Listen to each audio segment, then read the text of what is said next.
Hello, কেমন আছো তোমরা সবাই? চলো আমাদের বাগানের ছোট্ট একটা ট্যুর আজ তোমাদের সাথে শেয়ার করি। সাথে এই গ্রীষ্মকালে আমাদের বাগান থেকে কী ফল আর সবজি হারভেস্ট করছি সেটাও দেখে নাও। এই দেখো আমাদের বাগানের এই জাম গাছটিতে এবছর প্রথম জাম হয়েছে।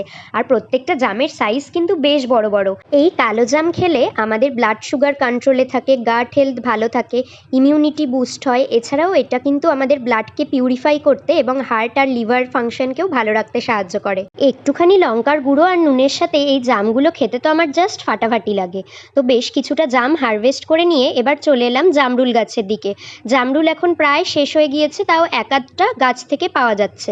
এই কয়েকদিন আগে পর্যন্ত প্রত্যেক দিন এত পরিমাণে জামরুল হারভেস্ট করছিলাম, আমরা বাড়ির লোকেরা তো খেয়ে শেষই করতে পারছিলাম না। তো যাই হোক, জামরুলটা নিয়ে এবার চলে এলাম আমাদের বাগানের এখন অন্যতম মেন অ্যাট্রাকশন এই পদ্ম ফুলের দিকে। এটা কিন্তু সেকেন্ড পদ্ম ফুল, আর সাইজটা তোমরা দেখতেই পাচ্ছ, বিশাল বড়। আর ফুলের সৌন্দর্য নিয়ে আলাদা করে কি বলবো। আর আগে যে পদ্মটা ফুটেছিল সেটারও কিন্তু বীজ হয়ে গিয়েছে। এরপর পদ্ম ফুল থেকে চোখ সরতেই দেখছি বেশ বড় সাইজের একটা হিমসাগর আম গাছ থেকে পড়ে আছে। যবে থেকে আম পাকা শুরু হয়েছে সারাদিনই কিন্তু টুপটাপ করে আমাদের গাছ থেকে আম পড়তে থাকে। আর পাখিরাও আমাদের সাথে কম্পিটিশন করে বেশ ভালো আম খেয়ে চলেছে। আর সবেদা গাছে ছোট ছোট সবেদা হয়েছে, ওগুলো এখন হারভেস্ট করব না, তবে এই বেগুন দুটো আজকে হারভেস্ট করে নেব। বেশি বড় করতে গেলে বেগুনগুলো বীজ হয়ে যায়, তখন আর খেতে ভালো লাগে না।